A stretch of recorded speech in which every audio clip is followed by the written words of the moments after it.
Hello there. Good to see you. Hello and welcome. I am, this is the Kevin Ross Emery Show, and I am here with Ashley Ashley Olson. Olstein. Yeah, I'm Who's on the wrong there? side today. I'm moving. There we go. I feel We're better. having some kind of technical thing. So, Ashley, I'm going to start by, as I am going to be slightly distracted with technology, tell me how.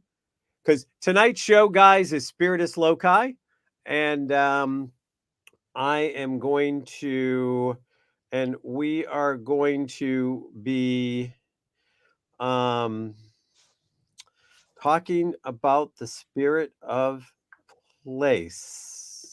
Which is super exciting because that's something that I absolutely love. And I just got back from a spiritual retreat in the Azores, Portugal. So it was unbelievable. Such a really, really special spot. This is my third time there, second visit as a spiritual workshop. And we stayed in a 15th century converted convent this time, which was quite energetic. It had a lot of energy, so it was eventful, really fun. Well, I'm glad to hear it was really fun. I have taken care of the thing I needed to take care of, so we have corrected the technical issue. I apologize right at the beginning for my distraction, but any and all of you that have had tech issues or tech stuff going on, I'm sure you can appreciate I'm sure that you can appreciate my situation when you're dealing with live technology.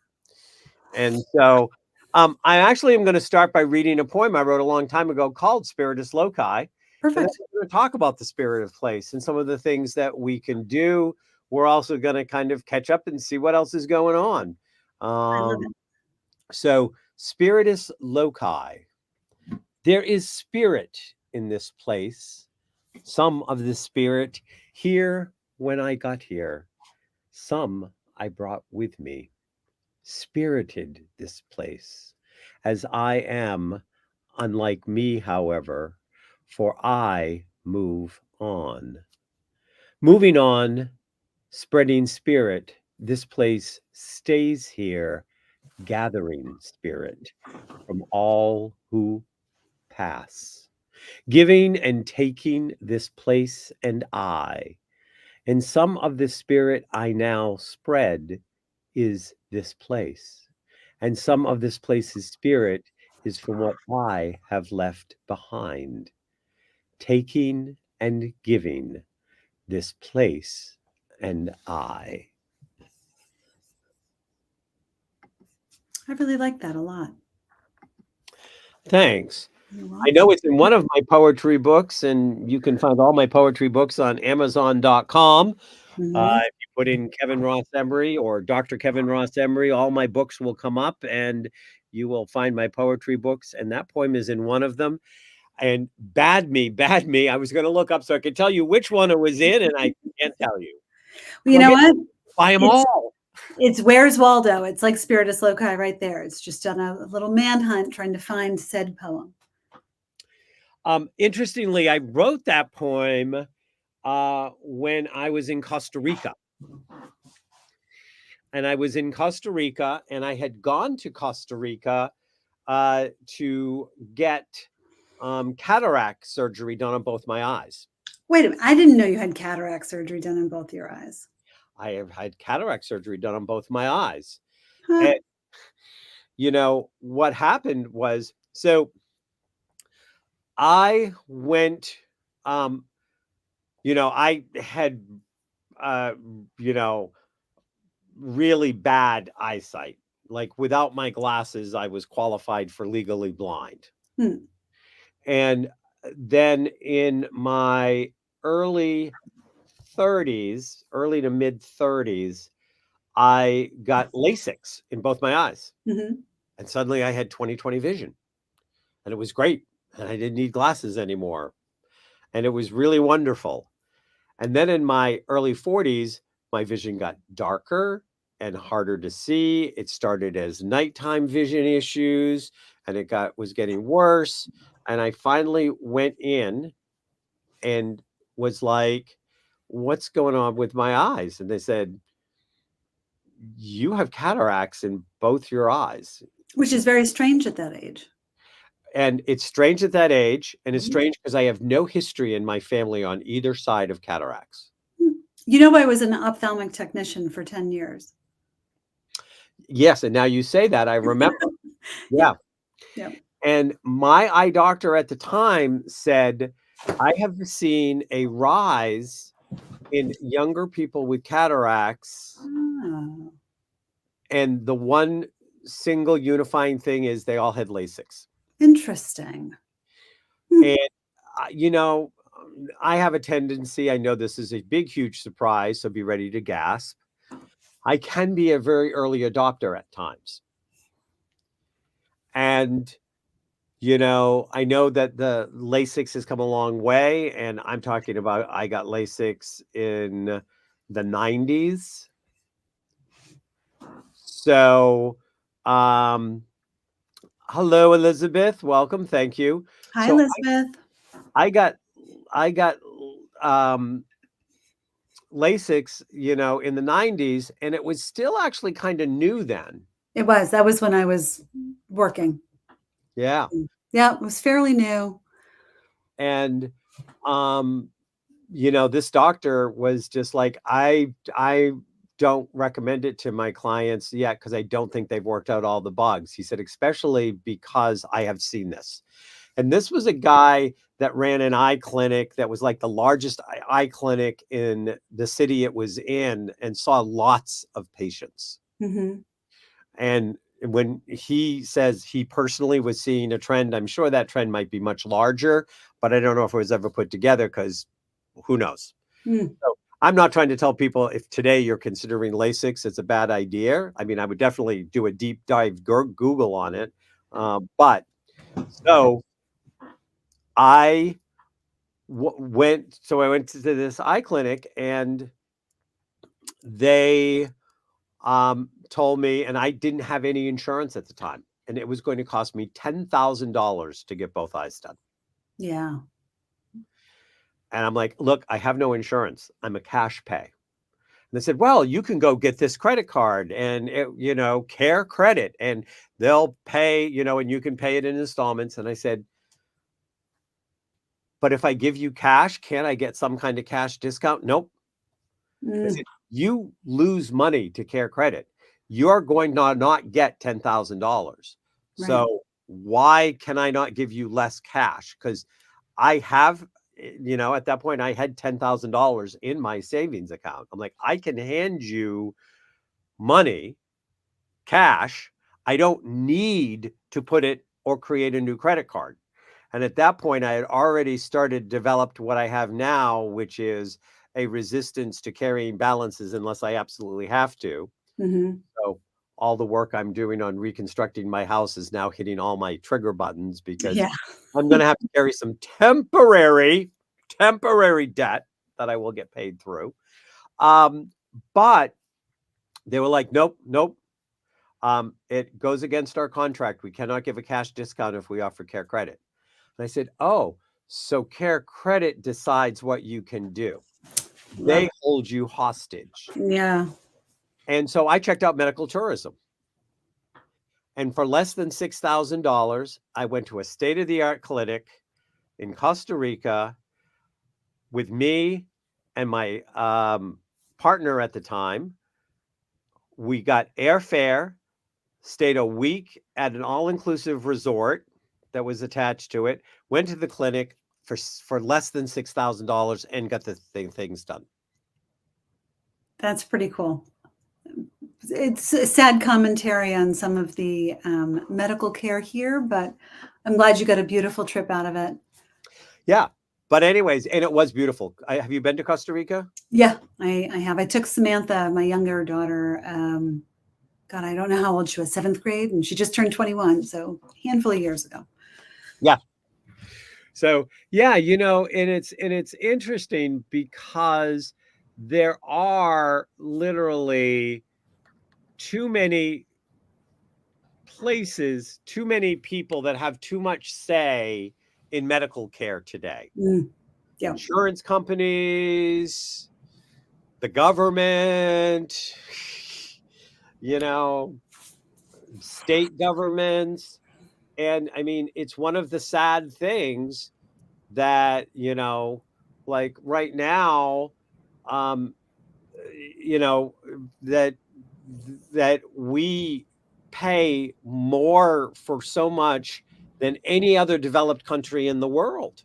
I mean, that's how medical tourism got started, is because you can Right. get stuff cheaper everywhere else because we have all of these other people pulling strings, controlling things, and people making money off of us getting overcharged for something that we can take a 2 hour, 3 hour airline flight and get for a third of the cost. And this place was spotless, clean, state of the art, everything. Hmm. I haven't followed it because I won't go back for cataracts. I don't think your was an optician treat. You don't ever get cataracts. I mean, you don't ever get No, a cataract what they surgery. do is the cataract is in your lens, and they remove the lens and put an artificial lens in. So you could get clouding of the capsule that holds the lens in there, and they just can treat that with laser. So that's usually like if you're going to have a problem post cataract surgery, that's what you would get. But you Yep. can't grow them back once it's removed. It's like an appendix. You're not growing it back. Once it's gone, it's gone. Yeah, I've No. had it for about 20 years, and I think I And I might. never knew that. Yeah, yeah. Well, 20 years. So Well, yeah, I haven't known you 20 years, but I can usually tell when I look at someone's eyes, I can see the lens implant. So, because I know what to look for. And I've never noticed it with you, but you usually have glasses on with me. yeah. Well, and the funny thing is, if you look at my glasses, one lens is completely clear and has no correction, and the other one has like a 10 correction or something because Yeah, I got one for distance and one for reading. gotcha. Oh, all right. Well, so it brought you to Costa Rica and allowed you to write a beautiful poem. And yep. As I was tracking through this river in this rainforest, It's exactly what you want to do before and after surgery. um, yeah, I think I did all that before surgery. I think I got there 2 or 3 days early, and I did all my stuff, and then I Good. rested for a couple of days at the resort. Yeah. And yeah, but yep, that's where I wrote the poem. So, um, talk to me about. So, I'm in the middle of a rant, so I'm going to finish my rant if you don't mind. Bring it. Let me get my So, popcorn. we were talking briefly because between my trip to Chicago Yep. and the things that I do even in Chicago to stay to my commitment of Spiritus Loci, because to me, I mean, it's a poem and it's a concept and it's actually a class I created and teach, but it's something that that I commit to do as well, is practice I think that there is active Spiritus Loci and there is passive Spiritus Loci. Mhm. And the majority of people do passive Spiritus Loci and therefore get very little out of it, if anything, that they even register. Like whatever they get gets kind of lost if they get anything at all. But so, but this is the first time we've connected since before Portugal and before Chicago. So I'm just going to continue a little bit, a tiny bit of my rant, which goes back to the disaster we have created in the Western medical system, which I had multiple encounters with last week. Oh. Mm. Yes. So I arrived uh, around 6 o'clock at night, more or less, at the emergency room, and with my husband, who was in medical crisis, Mm, and they finally got him into ICU after 2 in the morning, mm. where he spent the next day and a half, and he's home now, and now he's fine. But during that, I mean, my husband is a type 1 diabetic. Yeah. And I expect if you go to an emergency room, you go to a hospital, that they really understand the difference between a type 1 and a type 2 diabetic. I would hope so. That's part of triage. It's a very, very different animal. It's a very different animal. And Yeah. yet there were choices that they were making Mm. that would have been okay for a type 2 diabetic that was really bad for a type 1 diabetic. Wow. I'm really sorry to hear that. And he was advocating for himself the best he could, but his blood sugars were so high, they were off the chart, and they were dicking him around and not giving him insulin. And I kept on trying to explain the concept that he gets little regular doses of insulin every hour with his pump, Yeah, yeah. medium, and then he gets a dose when he eats. And he had 2 back-to-back failed diabetic pumps. And he didn't realize the first one failed until Oh, his blood sugar no. started to go up. In the middle of the workday, he changed it to a second one. That one also failed. Wow. And so by the time he got home, and by the time I mean, and I like still had clients that I was supposed to be doing that night. I mean, like I mean, the rest the you know my next 36 hours were just like taking care of him, being at the hospital, advocating, doing all the things we do, Yeah.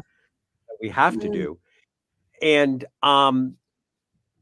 but I mean, we get there at 6 o'clock at night, and the triage nurse understands it's up over 400. It's so high they don't know what to do with it. His own provider said, "Don't take any insulin, don't do anything, go to the hospital because you're probably in Yeah. acidosis." And there are certain ways you want to treat that, and you just don't want to start like doing self-administrated, like Right. you Masking all of the yep. symptoms. Yeah. Yeah. At 1 in the morning, I am standing at the nurse's station in my most authoritative, clearly frustrated voice saying, "You will get in there with some insulin." 5 hours. They could not get their act together to give him insulin. Wow. And he's getting higher, and Yeah. he's getting more loopy. And at some point, he was losing the ability to advocate for himself. So Yeah. thank God I was there, because I wasn't going anywhere. But and then I get this half-baked apology that the doctor that left when he arrived didn't properly communicate what was going on to the doctor that was there, that they were waiting for blood work because they were trying to, I'm pretty sure, CYA with the insurance company that what they did was going to get covered because they followed all the steps. Ah, He's going deeper into crisis, and the lab botches the first blood work, and they don't find out. They call down, and I go, why do we not know? Why? Well, let me call down. Oh, the blood work was bad. And they had to come up and get new blood work and then have to go through the process. And I was like, okay, stop. You understand that this can cause long-term side effects to leave him at this high blood sugar, and you're doing nothing about it. yeah. Jeez. So, I mean, and it's technically, I mean, it's not a bad hospital. I've had a lot of dealings with the hospital, and I'm not going to mention any names, Yeah. but yeah. So, it was so funny. I didn't really get into my vent mode, which I apologize for. Uh, No but need. No need. Until I thought about what I went through with my eyes when I was telling you the story of Spiritus Yeah. Loci, and I'm like, here we are 20 years later, and and we're reading stories of women dying and bleeding out because they can't get the care because they're afraid of being arrested. But it happens even it's not just about abortions or, productive health care, reproductive health care. It's in so many ways, the insurance company has got so many strings in that are handcuffing the medical people to be afraid to do what they need to do at the cost of the health of the client, and no one is being held accountable for it that I know. The insurance companies are not being held accountable how much somebody gets worse when a claim. I mean, like, I've had them deny me getting tests that I clearly needed, and we had to redo it, and we had to jump Mhm. to 2 more steps. And I know you have your own lovely relationship with the Western medicine medical system, Mhm. but how many times, if they had been allowed to do what they needed to do first time around, would it have made, first of all, less suffering on the person involved? But it And would cost the insurance company less. Going through these yeah, spinning into Nowhereville you know, costs more. this is the pendulum of, there was a time when the medical association was getting fat and happy by recommending tests that weren't done, surgeries that weren't needed.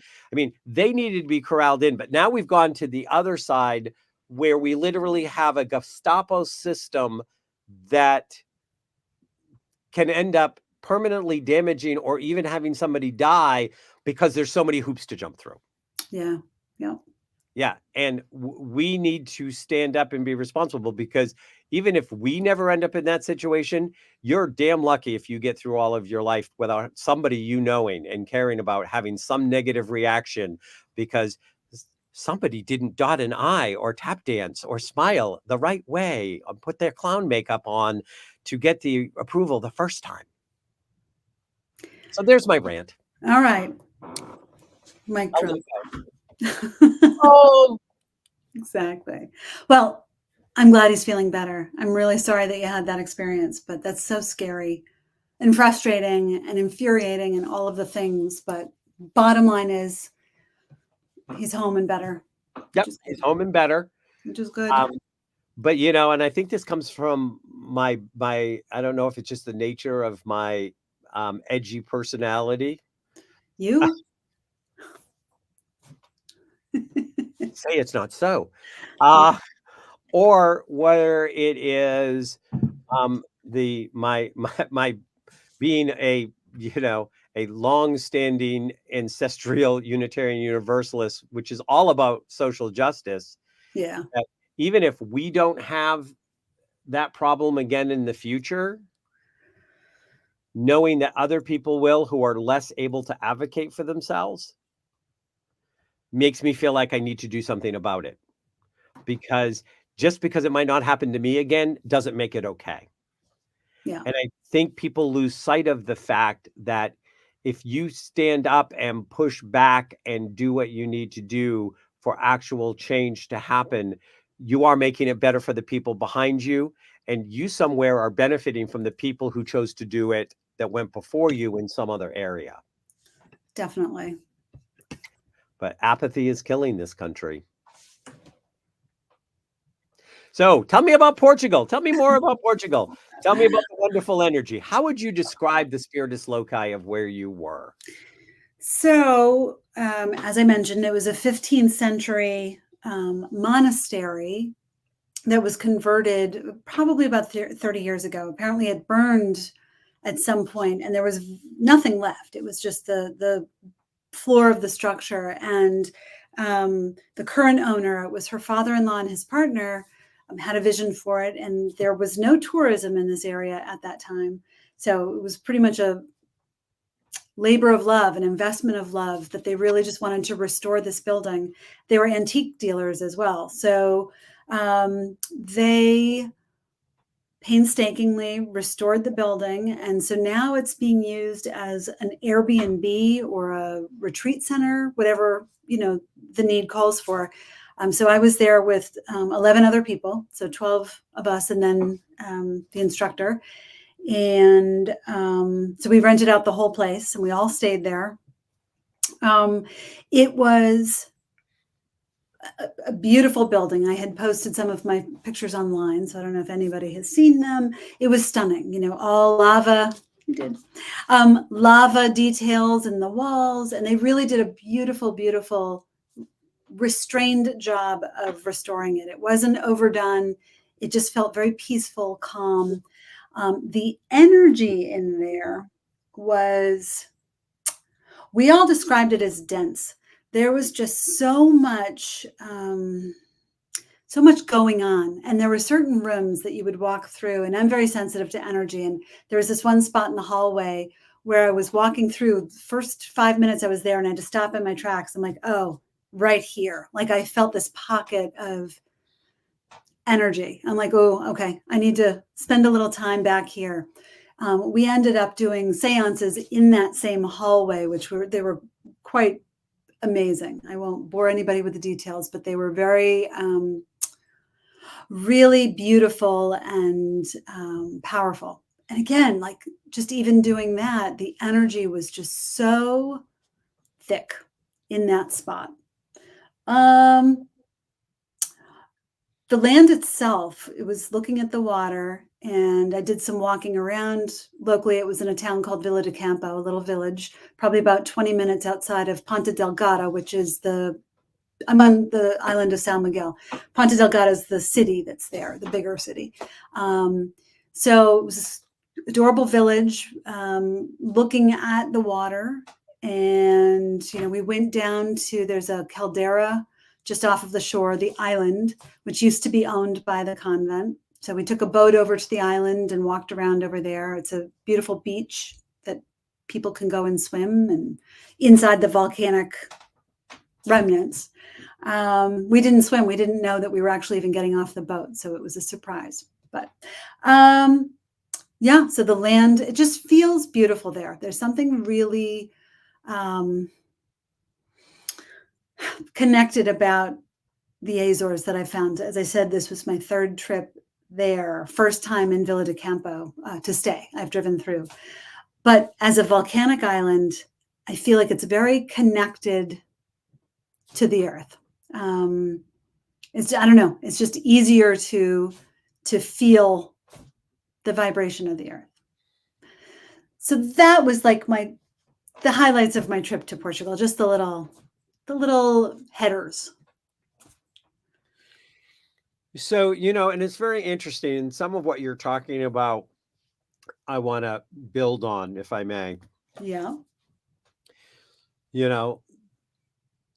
There is the land energy, and then there is the energy of the people that they left behind in the land energy.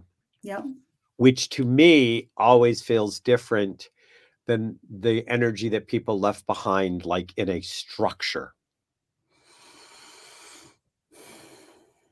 Well, this one it felt a little, so I think people lived in this convent and probably lived there a long time, their life, and stayed there, died there, or buried somewhere on the property.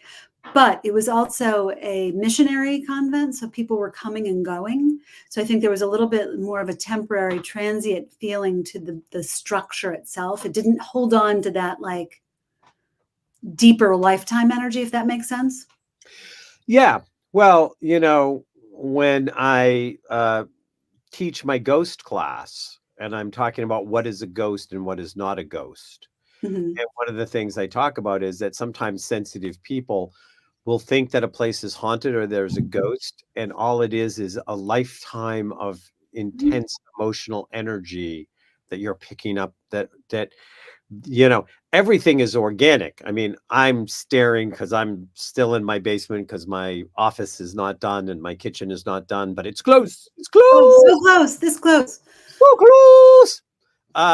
But that even though I'm looking right now at the foundational stone wall of my house, which was built in 1900, Mhm. not a new structure by any chance, um, but what looks solid is still absorbent. And energy, the particles of energy and emotion and stuff like that permeate stone and brick and all of this stuff. But it has to really be either really, really intense or really, really layered and Mhm. layered and layered and layered. So you can walk into a place and go, ooh, ooh, and you can walk into a place and go, oh, I just want to sit down and curl up in a chair. Like, Yep. give me a cup of tea and give me my favorite book.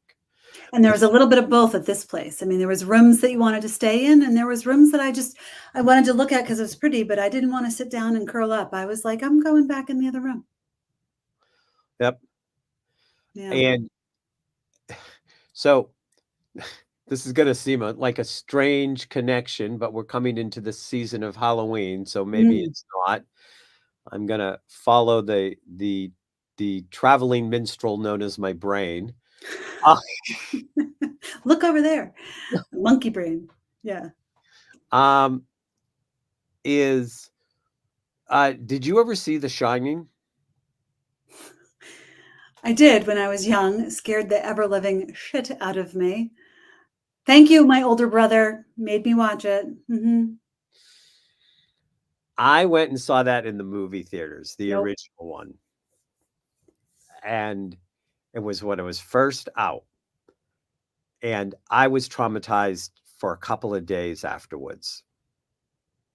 And part of it was that the thing that a lot of people who don't understand energy and how it works is that a lot of what was being seen there was a combination of trapped souls and spirits, but also, you know, the malignant energy that was literally in the walls of that hotel that Yeah. called other malignant energy to it and Right. could feed on people that may be more susceptible, especially people that are very energetically sensitive, but very close to the idea and don't want to explore it and don't want to understand it and don't want to protect it and stuff like this. That literally the house made Jack Nicholson crazy. Right. Right. And it freaked me out so much because I knew that the me at that point could have been Jack Nicholson if I had been in that house. And I had already done my first ghost clearing. And the first ghost clearing I ever did was an extremely malignant set of energies and very unpleasant stories. I tell it in my ghost class when I do it. I Um, don't I don't want to hear it. yeah, I'm not No telling the offense. story. I'm No not, offense. but it's still a kind of spiritus loci. Hmm. It was the spirit of that place. Right. Right. Right. And I find it interesting that the monastery burned down, which is an act of purification Hmm. for a lot of the energy that was in the walls. But you said they rebuilt the new one on the old foundation?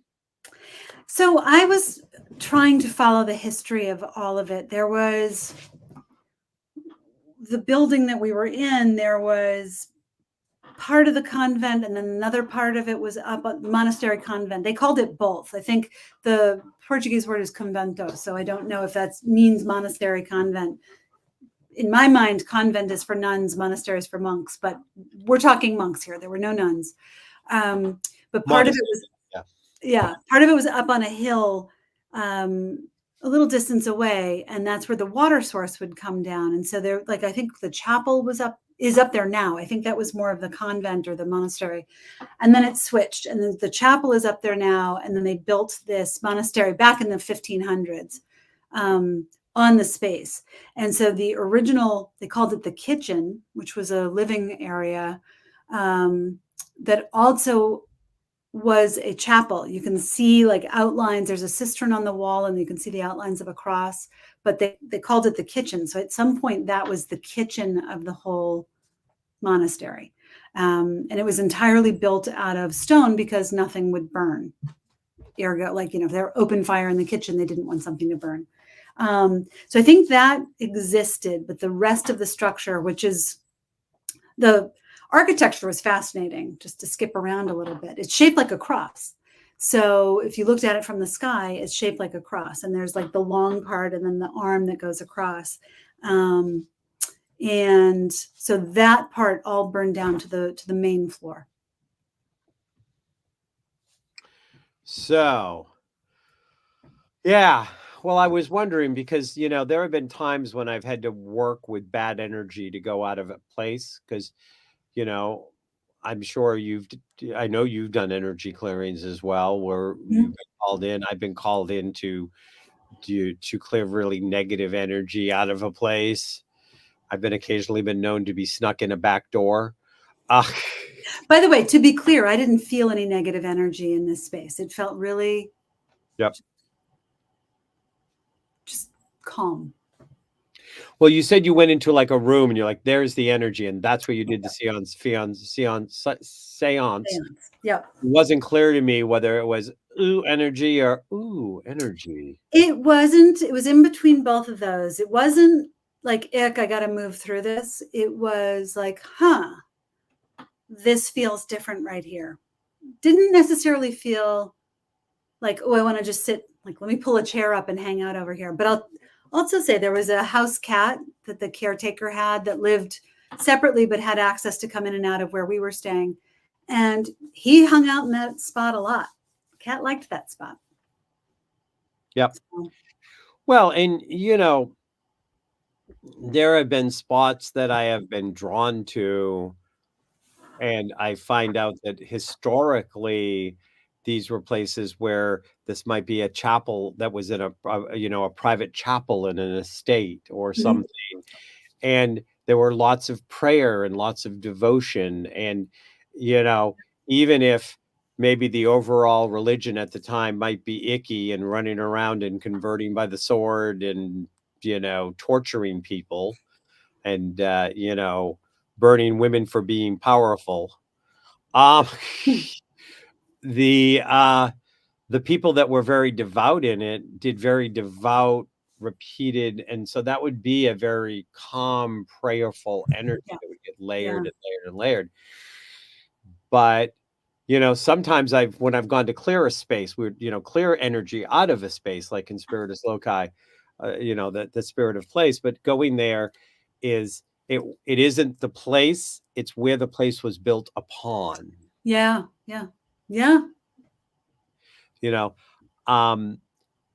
I had to clear a house once where the trapped soul was attached to the house that burned down, and they built a new house on it. So nothing existed from the house that she died in, but they built the house on this on like it was they just like redid and built a new house on it. And so she just attached to the new house because it was the space.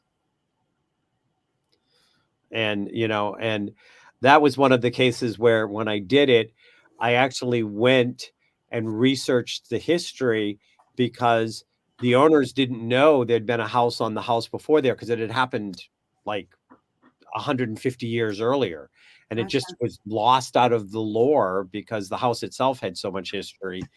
And yet when I was finding out why this girl was trapped there, and I said something about, well, she died at the time of the War of 1812. And they were like, well, that house wasn't built for another 20, like it was built like after the War of 1812.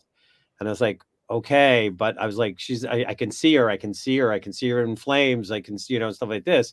And so I went to the local library and researched it and found that there had been a house there that had burned down at the time of the War of 1812. And they just rebuilt a new house on it. Yeah. So she stayed attached to that land. Yeah. Well, I did another trip last summer when I went to Maryland, and I was staying, it was again another workshop, and we were staying on an old plantation right on the Chesapeake Bay, and it was a lot of energy in that house too. And it was like, I got to go home. It was a little ick. There was a lot of energy in that place that didn't make me feel good. So I can tell the difference. Like that one, when I remember back, I'm like, oh, one and done on that one. I won't be returning to that location. And there were just certain pockets in the house that one of which was the hallway I had to walk through to get to the bedroom I was staying in. It didn't feel good. But of course. Of course. But yeah, and that was the old part of the house. I don't know the history. I mean, the house had been there for a long time, and seen a lot of stuff. There was Native American energy. There was, slave trade energy, and, Freedom Trail. And it was like Harriet Tubman was staying at the plantation next door. There was a lot of history in this spot. And, I could feel it all, and it just felt unsettled. It didn't feel comfortable. Yeah. So, yeah, several years ago, I got this, I laughingly call it a bizarre message. And it was the second time I had gotten a message that I needed to go on the road. I talk often about the first time I went, and I went for 2.5 years and blah, blah, blah. But after that, and after I settled back in and practice again and did everything from being on the road, I got a message to go on the road. But this message was very specific. And I spent 9-10 months with my partner at the time going to old growth forests across the country. Beautiful. And doing energetic work on the trees, the old trees. And again, the spirit of energy, and going and hearing the messages from the tree. I always remember one tree that had this big, like, hole in it that was over a lake. So it went over the lake, and it was actually big enough that it was like a womb, and I could crawl into it and be almost surrounded by the tree. Beautiful. Like, take down and see everything the tree had seen in its history, and what was its messages, and what was the, and kind of like activating recharging, activating these energies of the trees that, are constantly being drained by our ferocious destruction. And on that same trip, I was led to go to a few places and do healing on, like, the Trail of Tears and other places where great horrible things had been done, and in the land, like in a place in the land that wasn't a building, wasn't a city necessarily, wasn't a place that you wouldn't think would need to be cleared, but it would be like, I was just drawn right to it, and I would go in and be like, I can see it. I can see them. Pushing the Native Americans in the chain. I can see that they're dying, that when they couldn't walk, they just leave them to die and keep going. It was horrible. And they were still there and opening up and helping them to pass through. And then that was and it was on that trip that I also did the work where I went to 2 or 3 places and opened up new fairy gates and revitalized the energy and invited it back in places that still had the ability to hold it. But I was going to places like Alaska and Hawaii and, deep into some of the mountain chains where, only people that really were hikers. None of them were touristy places. No, I don't think so. Yeah. Yeah. Oh. When you think of the places that come to you, when you think of the land or the place that gave you the energy that you feel was transformational, just the energy itself, where do you think of you've been? So, that's kind of an easy. I've been to a lot of places that fill my soul, that make me feel really good. Scotland was one of them. There was some parts of Scotland that I just felt like, wow, this is home. Like I felt like I was connecting with all of my past lives and generations and all of that. But the place that makes me feel the most at peace is actually down at the Cape in Truro. So on the bay side of Truro, whenever I meditate, I find myself going there and sitting on the beach. Like that's where I put my higher self. I sit on the beach and watch the waves, and it's the place where I feel the most at peace and the most connected to earth, divine, nature, all of the things. Now, have you ever explored whether you've had any past lives there? Oh, that's such an interesting question. I have not explored that, but that would be a fun thing to do. Yeah, because the first thing that kind of crept a spidey my spidey sense kind Spidey of sense. my spidey sense was this. I didn't bring it into focus because obviously we're on the radio show, blah blah blah. But was this lifetime that you had there, and it feels like three lifetimes Huh. that you had in that area, and so yeah. It was just a flash, but it's when you were talking about it, it was like I saw what I realized was three different versions of faces your soul wore Mm-hmm. there with you when you were meditating. Well, it's the place that, and it's so close to home. I can be there in 2.5 hours, and I go rarely, which makes me sad. But yeah, it's a special place for my heart. That's for sure. Well, one of these days when things slow down a little bit, Yeah, yeah. you and I should have a hooky day. You should All take me right, and share your space. let's do it. Let's do it. What's your special place? Like, what makes you feel like in the flow? I always feel most sacred when I am in any kind of salted body of water. Mm. We have those in Truro. Yeah. But I can go in, and I've been in the Mediterranean, and I've been in the Atlantic, and I've been in the Gulf, and I've been in the Pacific, and I've been in, I think, the Baltic. I mean, Mm. wherever I go, if I find a place that I can just be, even if there are people somewhere, but they're not like, if it's not like on top of you, I can walk into that water and I can just stand there in the water and I immediately, and I really think it's probably connected to my Atlantis lifetime. I can see that. That fits. Yeah. That's on brand for you. Yep. I go in that water and it just washes everything away and I can suck in the energy. And one of my lifetime magical moments was I was in Hawaii.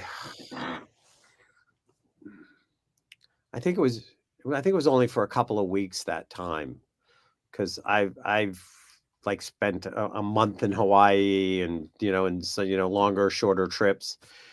And I'm gonna say I also felt some of that energy. I feel that some of that energy in St. Lucia in the Caribbean, especially.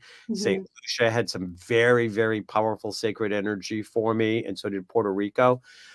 But in Hawaii, friends that I had that lived there had a boat captain that was a friend who, on a day off from actually people hiring him to go out and look for dolphins, Mm, out because it was a good friend of our friends, and we went and had a little personal, like, 6-person party. Not party, but I mean, like, we weren't drinking a lot. We were actually going out, and he took us to this little, like, hidden bay place that he just kind of went to, and he goes, you know, and we got there and we started swimming, and there was 3 pods of dolphins that was hanging out in that bay. magical. I was swimming and I had dolphins underneath me and I had dolphins above me.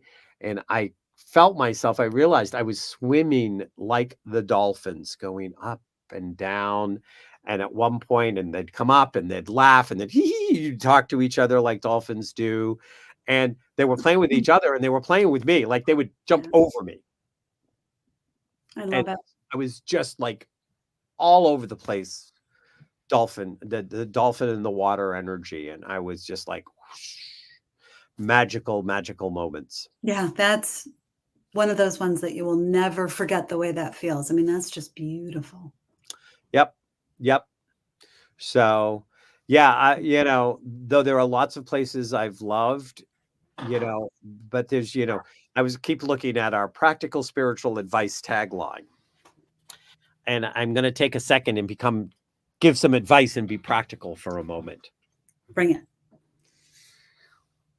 You know, so often we miss the opportunity to have a transformational or even an evolving experience because we're not fully present in it, because we bring all of our with us. We may not have our technology in our head, in our hands, because we've now have got it in our head, and we don't disconnect, especially today. And but this whole concept of spiritus loci is you go to a place and you just allow yourself to listen to the call of the place, and you follow that call, like that magical moment in Costa Rica. I've been fairly lucky from the perspective of the different partners that have come in and out of my life. Of course, I'm on my last one now, but before I was popular, and I and he trusted me, and I just kept on going. We're not quite there yet, and I was enjoying everything, but I could almost. You get quiet, and you can almost feel the pull. Do you know what I'm talking about? Like you're not. I I definitely know. Yeah. Yeah, I'm not quite there. But then you're really quiet and you've turned everything off. You think it's possible, left it behind, whatever. And I saw this river and I had no idea what was in the river, no idea if it was safe to cross it. No, I mean, like and I was just like, there, I need to be in this river. Like the river is calling to me. I can hear the river calling. Yeah. Just like I could feel that tree with the womb calling me, wanting me to come in. It invited me. It wanted to talk to me. And I went into the river and I was in the river and I was just in the river and I was in the sunlight and I just completely allowed myself to become one with everything around me. I could feel the energy. I could feel the water. I could feel the sunlight. I could feel the green. I could feel the sound of the birds. I could feel everything. And I allowed myself to be very present and very consciously gift my thanks and gratitude and love into the river and into the land and into the place. And then I allowed myself to open up and take it all back into me and Yep. feel this incredible spiritual ecstasy rush of life, being alive. So I see so many people walk through life and yet aren't alive. Yeah, zombies. Yeah. Sleepwalking. And I was so alive in that moment. And, you know, And it's funny because another moment popped in my head, which is I was horseback riding on a beach in Puerto Rico, and I stopped and I was on the horse, and I looked, and somehow I knew that I was at a place where if I walked into the water and swam, that I would end up in Africa, or like there was just like nothing there. But and I was with Papa at the time, because my father and I took a fair amount of vacations together in my late 20s and early 30s. We loved to travel together. And I actually have a picture of me on that horse. He took a picture and I was just stopped and I just looked out there and I could feel the water. I could feel the call. I could feel the sand. I could feel the horse and I could bring it in. But stop, feel it, be fully in it. And I think that's something that we miss, like the opportunity all the time. Just too busy, too busy, too busy, too busy, doing my thing, looking at my phone. Yeah, driving the car and not really just being. Stopping, being grateful, sharing your love. And when you can share your love with the land, you Mm, share your love with that place on the beach and the sands that you're in, when you can do it and you share it out, you'll get 10 times more back, if not 1,000 times more back. definitely. But here's the thing too, and this is my little spirit team is chiming in here. Don't always have to be there. You can do it in your heart. You can get quiet and imagine going to a space and having that experience. Like, you don't, somebody can't get on vacation to go to Costa Rica or down to the Cape.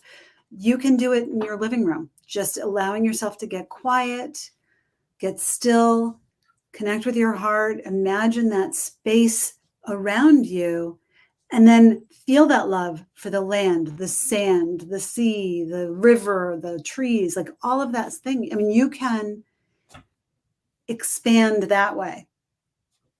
Yeah, absolutely. And one of the bonus things for me is if when you do get a chance to say go to the water, if you're a water person, Yeah, if you do this practice, then when you're not on the water and you open up to connect, you literally have the connection within you. It's like the water is now part of you. yeah, little transference. You get a Yeah. little, you leave a little, take a little, and it's still, you carry it with you. And that's why that I make such an effort when I travel. Even when I was in Chicago, I've been to Chicago several times. I always find time to go to the parks, find a Yep. place to bring in some of that energy, walk along Lake Michigan, get to that place. And I always just make sure I take the time to sit for 5 minutes, 10 minutes, whatever, bring it in.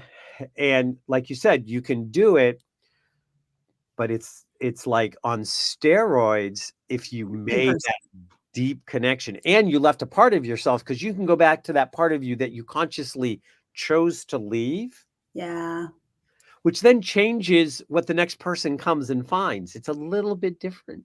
it's a little different. Yeah. Hopefully a little better than the way you found it, which is how we should all be approaching everywhere we go. Make it a Well, little better. if if you are sharing love and gratitude and appreciation, the place will always be better. Here, here. By the way, we have 1 minute left. We're done. How did So, that go so fast? I had so many other places I wanted to talk about. well, we can do this again. I mean, I Let think, I think we have a lot of we have a conversation we need to schedule to come up and talk about some of the where we're going. Yes. Um, but I do want to take a second and say 10/20/24, 6 p.m. Eastern time with Patty Anastasia, Louis Grassi, Raina Wilson, and myself. We are doing a chakra sip. SIP is Spiritual Interactive Panel. You go to Facebook, to the New Hampshire Metaphysical Facebook page, and that's where we do a stream like we do here. It's free. You come and you hear these different spiritual practitioners and myself discuss chakras from a number of different perspectives, and then you get to ask questions and be part of the process. So that again is on 10/20. Beautiful. And next week I will be on here with Matt Connerton. I don't know whether you're going to join us or not, Ashley. It's certainly interesting times. It is interesting times, and it's also Rosh Hashanah, so I'm not sure. I've got to check out the lay of the land, and maybe I'll be able to pop in, but I might see you the week after. I may have to miss next week, so we'll chat. I know top of the month is your time to because Matt's been doing that show with me at the top of the month for 10 years, so or more. So yep, you're always welcome. But thank you. Okay. All right. See you soon. Thank you very much. All right. Mwah. Bye, everybody. Bye.